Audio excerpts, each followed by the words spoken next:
우리 자로 인사합시다. 복음을 누립시다.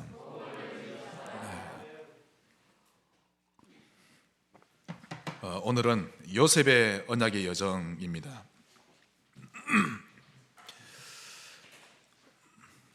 특히 늘 그렇습니다만은 특히 오늘 말씀을 반드시 이해를 하시고 여러분의 것으로 삼으셔야 합니다. 하나님의 음성 들으시기를 바랍니다. 신앙생활을 실패하는 진짜 이유가 있습니다. 나의 영적 문제 때문에 여러 가지로 말합니다만은 사실 진짜 이유는 그것이 아닙니다. 모든 사람이 영적 문제가 다 있지요. 내가 신앙생활을 실패하는 진짜 이유는 오직이 발견 안 되었기 때문입니다. 그래서 방황하고 갈급하고 아무거나 주워 먹고 그러는 거죠. 오직이 반드시 발견되어야 합니다. 내가 오직이 발견되지 않았다고 하는 이 말은 일심이 아니란 뜻이죠. 내 마음이 분산되어 있고 사는 이유가 분명하지 않으며 꿈도 꾸지 않는 것을 말합니다. 여러분, 복음은요 정말 육회, 상쾌, 통쾌입니다. 그토록 가벼울 수가 없습니다. 우울증을 만난 자가 복음을 제대로 발견하면 평안을 누립니다. 그렇게 날카롭고 상처가 많은 사람도 부드러워지고요, 정신 문제로 힘들어하는 사람, 늘 어두운 길을 걷는 사람도 밝아지는 것입니다. 그러나 오직이 발견되지 않으면 그는 신앙생활을 실패하는데요, 사는 이유가 결코 발견되지 못합니다. 그리고 요즘 우리 렘넌트들을 보면 꿈을 꾸지 않습니다.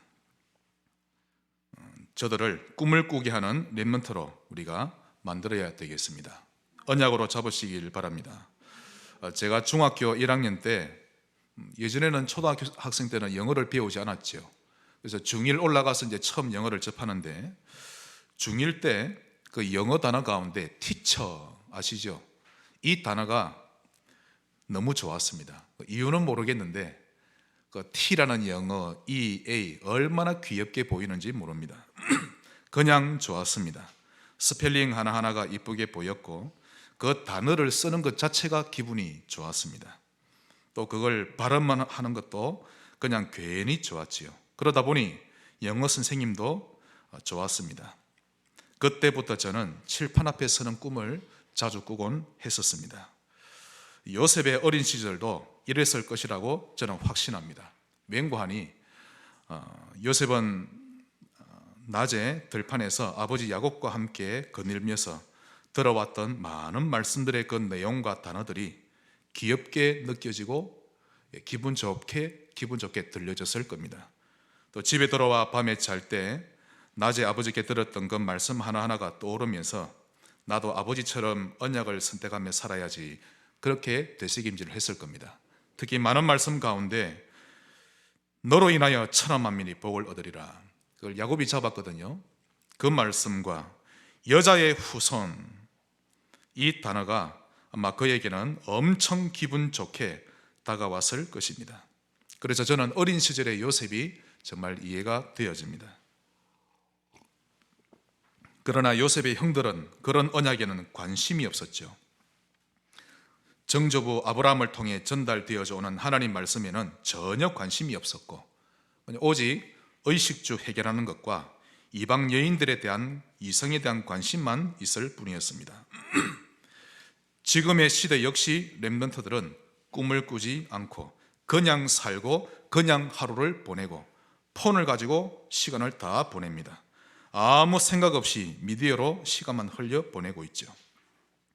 우리 렘넌트들은 요셉처럼 하나님께 받은 달란트를 어떻게 활용하고 남기며 또 살아갈 것인지에 대한 그림을 반드시 그릴 줄 아셔야 합니다. 세계 최고의 리더십 전문가로 유명한 사람이 있죠. 존 맥스웰.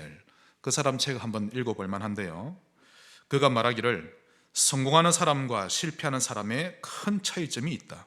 성공하는 사람은 1년 후, 나의 10년 후, 20년 후의 모습을 그리며 살고 사는 이유가 뚜렷하지만 실패하는 사람은 대부분이 꿈을 꿀 줄 모르고 막연하게 살며 현실만 보고 살고 또 당장의 현실 과제만 해결하는 것에만 급급해하며 살아갈 뿐이다 라고 말했습니다. 오늘 요셉의 일생을 돌아보며 여러분의 여정에 변화가 있기를 주의 이름으로 축원합니다. 오늘 요셉의 언약의 여정입니다. 이건 요셉의 전 생애를 보면서 그가 누렸던 언약을 똑같이 누려야 되겠습니다. 큰 첫 번째로 요셉의 일생입니다. 요셉의 일생을 총 4단계로 우리가 분류해 보겠는데요. 첫 번째, 유년기를 보겠습니다. 이건 창세기 30장에서 35장에 잘 나와져 있죠. 먼저 창세기 30장. 요셉에게는 두 아내가 있었는데요. 요셉이 아니라 야곱에게 두 아내가 있었는데 레아와 라헬입니다. 그런데 야곱은 레아보다 라헬을 더 사랑했죠. 이 야곱의 편애가 얼마나 심했는지는 그 레아의 큰아들 르우벤의 행동을 보면 잘 알 수 있습니다. 그 르우벤이 청소년 시기입니다. 요셉과는 한 10몇 년 차이가 나죠. 그가 들에 가서 어떤 식물을 꺾어봤는데 그게 바로 사랑초라고 불리우는 합환채입니다. 좋은 향기가 나는데요. 그래서 부부 사이를 더 좋게 만들어준다고 합니다. 르우벤이 그걸 어떻게 알았는지 그걸 꺾어다가 자기 어머니께 갖다 드리려고 했죠. 아버지께 사랑 좀 받으라고. 시족 사회에서 이 출산과 임신은 여자의 가치를 결정짓는 기준이 되는데요. 물론 지금은 여성들이 아이를 일부러 더 안 놓으려고 하죠. 그러나 시족 사회는 그게 아주 중요했습니다. 그러다 보니 라헬의 심정은 죽고 싶을 만큼 괴로웠을 겁니다. 아이를 못 낳았으니까요. 결국 하나님께서 그녀의 괴로움을 들으시고는 태를 여셨는데 그때 태어난 아이가 요셉입니다. 자, 이제 요셉의 유년기가 출발됩니다. 그리고 창세기 31장. 요셉이 태어나던 곳은 외갓집입니다. 라반의 집이었죠. 그곳에서 유년기를 보내다가 드디어 26년 만에 야곱은 외갓집 생활을 정리하고 고향을 향해 떠나게 됩니다. 그때 요셉의 어머니 라헬이 라반의 우상 드라빔을 훔쳐서 가져 나오게 되는데요. 그런 모습들 어린 요셉이 다 보고 있었던 것입니다. 32장. 야곱이 막상 고향을 향해 출발하기는 했는데 이제 형 에서를 만날 일이 너무 두려웠습니다. 성경에서는 심히 두려워하고 가슴이 답답했다고 밝히고 있는데요. 그렇게 길을 가던 어느 날 야곱이 밤이 새도록 하나님께 매달리며 기도하게 됩니다. 하나님이 내게 은혜를 베푸시고 형과의 관계 문제 해결해 주옵소서. 그때 야곱은 이스라엘이라는 새로운 이름을 얻게 됩니다. 뜻이 뭐죠? 하나님과 겨루어 이긴 자. 어느 누가 하나님과 겨루어 이깁니까? 하나님이 너무 기뻐서 기도하는 야곱을 축복하셨죠. 이런 아버지 야곱의 모습을 요셉의 형들은 대수롭지 않게 여겼지만 요셉은 그런 모습까지도 아주 인상 깊게 봤던 것입니다. 자, 요셉의 유년 시절이 보이십니까? 자, 33장. 큰아버지 에서를 요셉은 처음으로 만나게 됩니다. 털보였던 큰아버지는 돈도 많고 성격도 호탕한 듯 보이지만 그와 그들 가족에게서는 하나님을 섬기는 냄새를 전혀 맡을 수가 없었죠. 창세기 34장. 누이였던 디나가 히위 족속 추장의 아들 세겜에 의해서 아픔을 겪게 됩니다. 그러자 형 시몬과 레위가 이제 밤에 기습을 해서 히위 족속의 모든 남자를 죽이고 모든 재물과 가축까지 노략해 오게 됩니다. 근데 이 일이 주변국에 소문나면 주변국은 이제 연합국을 형성해서 쳐들어올 수 있는 위기에 놓였죠. 그래서 야곱이 심히 긴장하는 부분이 34장입니다. 이런 모습도 요셉은 다 보고 자랐던 것입니다. 35장. 자, 이런 히위 족속을 완전히 멸족시켰는데요. 이 일에 대한 야곱의 처리 방법은 어떠했습니까?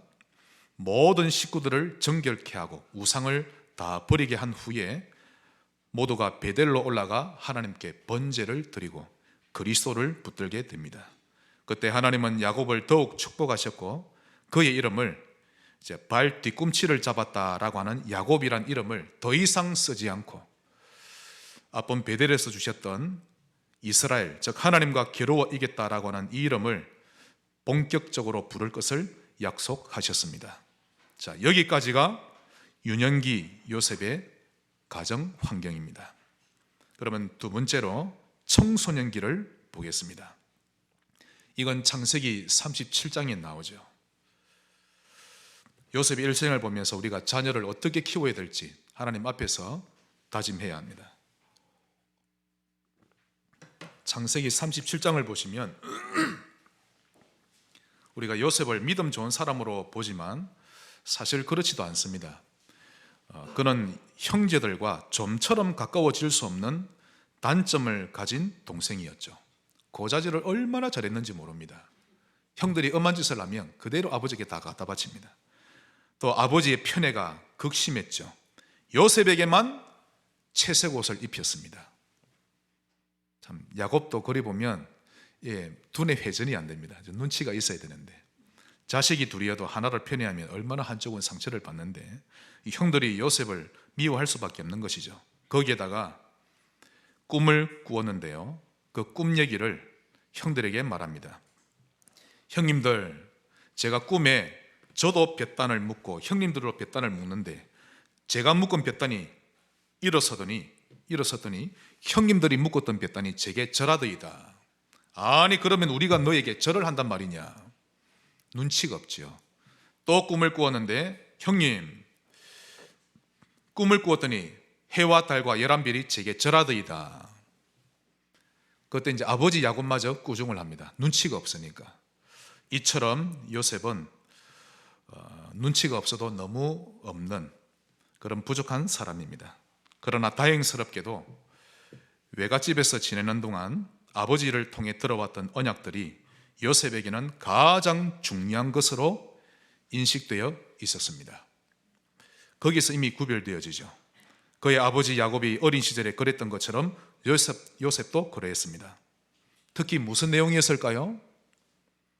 아버지가 어린 시절에 형 에서는 언약을 그다지 중요하게 여기지 않고 팥죽 한 그릇에 팔아버렸지만 아버지 야곱은 언약을 가장 중요한 것으로 여겼지 않았습니까? 그 이야기 분명히 했을 겁니다. 형들은 그냥 지나치게 들었죠. 귀뚱으로 다 들었습니다. 그러나 요셉은 나도 아버지처럼 그렇게 해야지. 그런 과거의 일들을 야곱은 분명히 자기 아들들에게 얘기했을 것입니다. 그래서 요셉이 그 언약을 선택하는 지혜를 닮으려고 했죠. 저도 새 아이들과 많은 얘기를 나누려고 합니다. 특히 아이들을 데리러 픽업을 한번 갔다 오고 하면 차 안에서 얘기를 많이 나누는데요, 그때 저는 아이들에게 그 나이 때 반드시 해야 될 중요한 선택, 중요한 결정, 또 지혜로운 판단에 대한 부분들을 나누곤 합니다. 그리고는 한두 주 지나고 한 달쯤 지나서 다시 픽업하러 갔다 오면서 아이들과 대화를 하면요, 그 사이에 겪었던 여러 가지 상황과 또 많은 일들이 있었는데 그때 어떻게 이겨냈었는지, 어떤 고백을 하나님께 했었는지를 듣게 되는데요, 그걸 듣다 보면 이전에 내가 아이들에게 가르쳐주고 교훈을 했던 그대로 쟤들이 살려고 노력을 하구나, 그게 딱 보입니다. 얼마나 사랑스럽고 대견스럽고 하나님께 감사한 마음이 드는지. 아마 야곱도 그랬을 겁니다. 요셉이 언약을 잡는 거 보니 더 이뻤겠죠. 요셉은 그런 사춘기 시절을 보내던 중에 이제 일생일대의 크고도 충격적인 사건을 맞이하게 되는데요, 형들의 시기로 인해 벌어진 사건입니다. 아버지 야곱이 요셉에게 신부름 보냈죠.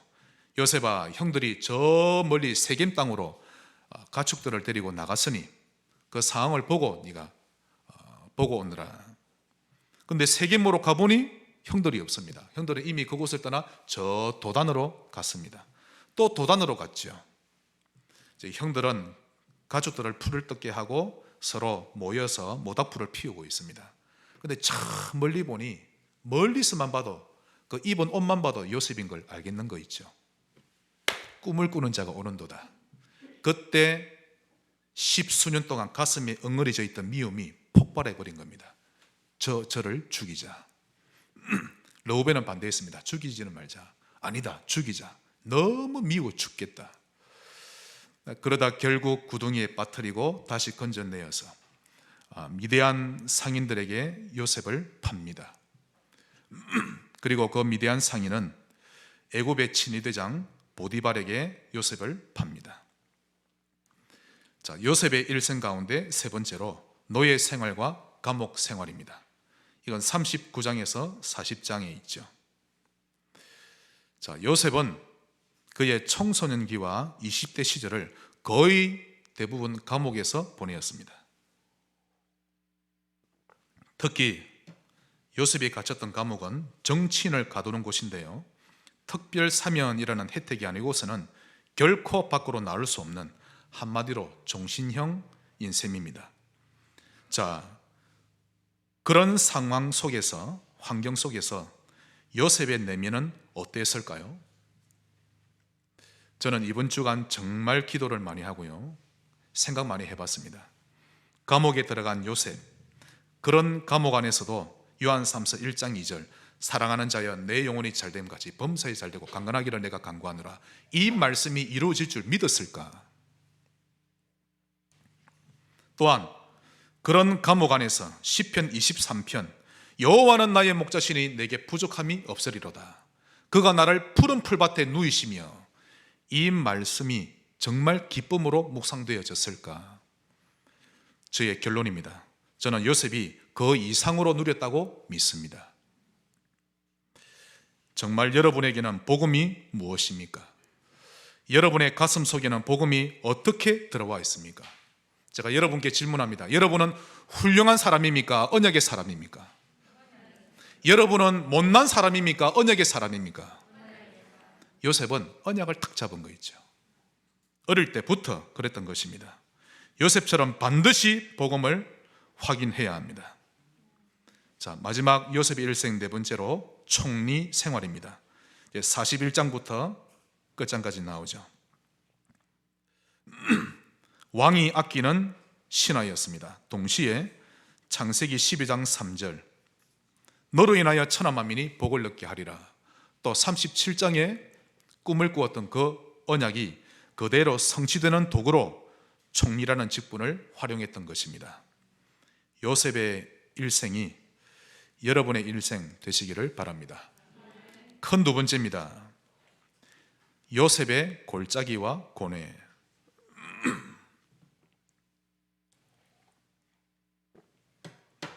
즉 그의 인생에 주어진 하나님이 허락하신 골짜기와 협곡이죠. 구원받고 전도자로 살면서도 사람인지라 환경이 열악하고 위기가 닥치면 근육이 긴장하게 되고 신경세포가 아주 민감하게 되죠. 그러다 보면 우리도 모르게 순간적으로 스트레스를 받게 되고 왜 나만 이런 일을 겪어야 하는가라는 아쉬움이 들게 됩니다. 당연지사입니다. 요셉도 그랬죠. 과연 그랬는지는 요셉이 나중에 애굽에서 결혼하게 되는데요, 두 아들을 낳습니다. 그 이름을 지은 것을 보면 그가 얼마나 심적인 고통과 외로움이 컸었는지를 알 수 있습니다. 창세기 41장 50절부터 보시면 그 두 아들의 이름이 나옵니다. 장자는 므낫세. 우리 한번 볼까요? 41장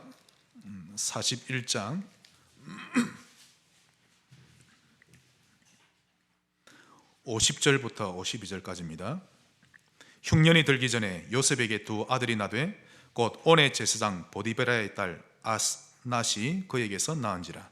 요셉이 그의 장남의 이름을 므낫세라 하였으니 하나님이 내게 내 모든 고난과 내 아버지의 온 집의를 잊어버리게 하셨다 하며, 드디어 과거의 아픔이 씻김을 받게 된 것입니다. 그 전까지는 인간인지라 많은 힘듦이 있었죠. 그리고 52절 차남의 이름을 에브라임이라 하였으니 하나님이 나를 내가 수고한 땅에서 번성하게 하셨다 함이었더라.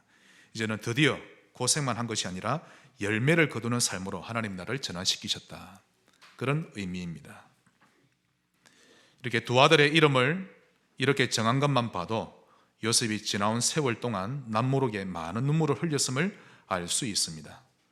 복음의 위로와 힘이 있었기에 지금까지 살아올 수 있었지, 만약 복음이 그에게 없었다면 그는 아주 이상한 사람이 되었을 것입니다. 제가 한번 심리학에 대한 책을 읽은 적이 있는데요, 엄마가 죽으면 그 아이의 정서는 웬만한 고문을 받는 것보다 몇 배나 더 큰 충격을 받는다고 합니다. 요셉은 어린 시절 엄마의 죽음을 받아들일 수 있는 나이가 채 되기도 전에 그런 일을 겪었는데요, 그 충격과 외로움을 참 어떻게 겪었을까요? 또 한창 사춘기 겪을 그 나이에 형들에게 버림받고 노예로 팔렸는데, 사실 이 시기가 감정 기복이 가장 심하죠. 또 사회적인 불만을 가장 많이 품을 시기 아닙니까?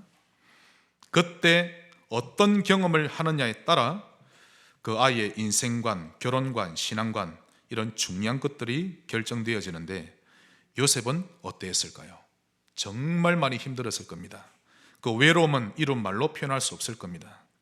그러나 성경 구석구석에서 볼 수 있겠습니다만은 여호와께서 요셉과 함께 하심으로 그가 형통한 자가 되어 바로왕의 꿈을 해석해주고 총리로 성공했을 때는, 또 그는 성공한 이후에도 그의 하루를 어떻게 시작하고 어떻게 마무리했을까요? 타락했을까요? 그도 사람인지라 감정이란 게 있었을 텐데, 결론적으로 말씀드리자면 요셉은 한 번도 언약의 여정을 걷지 않은 적이 없습니다. 그 어떤 골짜기와 협곡에서도 언약의 여정을 걸었던 것입니다.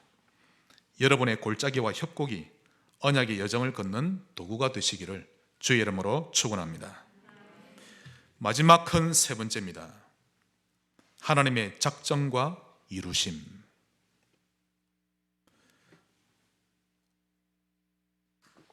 먼저 창세기 12장 3절에 너를 축복하는 자에게는 내가 복을 내리고 너를 저주하는 자에게는 내가 저주하리니 땅의 모든 족속이 너로 인하여, 한번 저를 따라합시다. 나로 인하여 믿으시기를 축원합니다.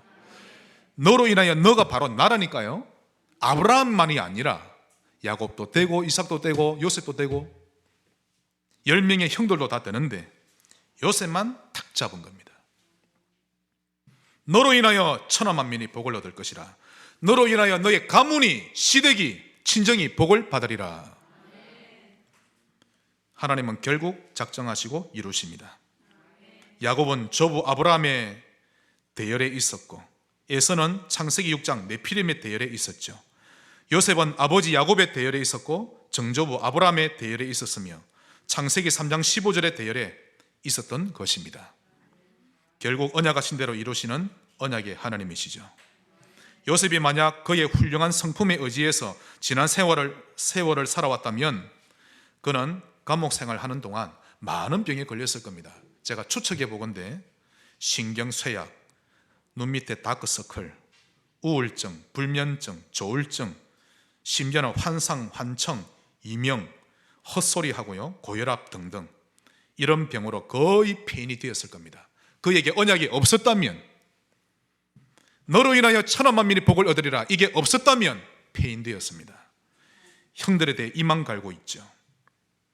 만약 그렇게 살았다면 하나님이 인도하지 않으신 인생이었다라는 것을 알 수 있습니다. 하나님은 성품을 보고 인도하지 않습니다. 그가 가진 언약과 중심을 보고 인도하시는 거죠. 우리 좌우로 인사합시다. 중심을 드립시다. 하나님께 중심을 드리세요. 여러분, 위기가 왔을 때 하나님, 저는 힘들지만 하나님이 영광을 받으시옵소서. 하나님이 역사하시옵소서. 괴롭지만 하나님이 인정하신, 허락하신 골짜기로 인정합니다. 이렇게 요셉은 언약의 사람이었습니다. 언약 따라 움직이는 사람이었죠. 그의 노력도, 그의 인내도, 그의 성품도 언약 따라 실천되고 움직여지는 사람이었던 것입니다. 형들을 용서한 것도 성품이 좋아서라기보다 하나님께서 언약을 이루시는 일에 형들이 쓰임받았음을 알았기 때문이죠. 하나님이 보여야 됩니다. 여러분, 내 삶의 걸음에 하나님이 역사하심이 보여져야 된다니까요. 그러므로 사람은 내성적일 수도 있고 외향적일 수도 있죠. 급할 수도 있고 느릴 수도 있고, IQ가 높을 수도 있고 낮을 수도 있고, 돈이 많을 수도 있고 적을 수도 있고, 매너가 좋을 수도 있고 안 좋을 수도 있고, 말을 잘할 수도 있고 못할 수도 있고, 상관없습니다. 언약 안에 있으면 있을수록 언약이 그 사람을 만들어가고 인도해 갈 것이기 때문입니다. 성격이 나쁜 사람도 점점 바뀌어져 갑니다. 상처가 많은 사람도 치유되게 되어 있죠. 그러므로 언약의 사람이 하나님의 뜻을 이룰 사람입니다. 제일 중요한 언약은 주는 그리스도시요, 두 번째 언약은 세상 끝날까지 너와 항상 함께하리라. 마지막 세 번째 언약, 너로 인하여 천하 만민이 복을 얻으리라. 이 언약을 잡으셔야 합니다. 그래서 하나님은 이 언약을 잡은 사람을 중심으로 해서 가문의 역사를 만들어 가시고, 회사 역사도 만드시고, 군부대의 역사도 만들어 가시는 것입니다. 그러므로 먹고 살기 위해 발버둥 치기보다 언약을 누리는 사람 되시기를 주의 이름으로 축원합니다. 하나님의 간절한 소원을 내 소원으로 가진 사람, 인도받게 되어 있죠. 하나님의 최고의 관심을 나의 최고의 관심으로 가진 사람은 인격이 어떻든 외모가 어떻든 상관없이 하나님이 무조건 쓰십니다. 쓰시게 되어 있습니다. 이런 사람은 세상을 볼 때 다릅니다. 과학과 기술은 발전하고 삶은 풍요로워졌는데 딱 한 가지만 없구나. 이걸 발견한 사람입니다. 이 눈이 있어야죠. 어느 날 제가 기도하는데요, 답이 딱 나는 거 있죠. 그렇다, 삼국시대나 조선시대나 비교하면 지금은 더 발전했어도 예나 지금이나 다 있는데, 옛날보다 더 있는데 한 가지만 없구나. 그리스도만 없구나. 왜냐하면 제게 근본 문제가 보였거든요. 이런 눈을 가진 사람은 물론 환경이 열악해지면 순간 힘들기도 하겠지만 금세 정신 차리고 언약대로 머리가 정리가 되어집니다. 하나님의 작정과 이루심 속에 들어가는 인생 되시기를 바랍니다. 저는 버스 111번 노선을 압니다. 구미역에서 출발해서 저 옵니다. 순천향병원에서 상무동, 그리고는 북삼초등학교 앞으로 해서 외관으로 가죠. 그런데 돈 좀 더 벌어보겠다고 저 숭우리로 빠지면 되겠습니까? 노선이 있는데, 하나님이 우리에게 언약의 여정을 정해놓으셨는데, 그리 가야 지름길인데 그게 안 보이니 자꾸만 다른 데 가는 거 있죠. 요셉은 그 골짜기와 협곡을 통해 언약의 여정을 걷는 도구로 탁 잡은 것입니다. 언약이 보여주시기를 주의 이름으로 축원합니다. 말씀의 결론을 맺겠습니다. 이런 언약을 주신 하나님을 바라보고 언약을 조금 묵상하는 시간만 있으면 되는데, 그게 없으니 계속 방황하는 거죠. 그러므로 너무 규모가 없이 흐트러진 삶을 사는 것보다 조금씩 규모를 갖추고 사는 것이 더 행복합니다. 신호등을 지켜주고 또 법을 좀 지켜주며 사는 것이 나를 더 행복하게 만드는 것이지, 늘 경찰에 쫓기는 것은 행복하지 않거든요. 아침에 일어나면 하나님 조금 바라보고, 또 밤에 잠들기 전에 복음 선고 하나 묵상하며 하나님 바라보고, 그러면요 나 자신이 가치 있어 보이고 쓸모 있어 보입니다. 할 일이 없어서 아무렇게나 자고 늘 폰만 들여다보고 있으면요, 폰을 보면서도 이 내가 뭔가 싶기도 한 거 있죠. 나는 왜 이리도 가치 없나 싶고요.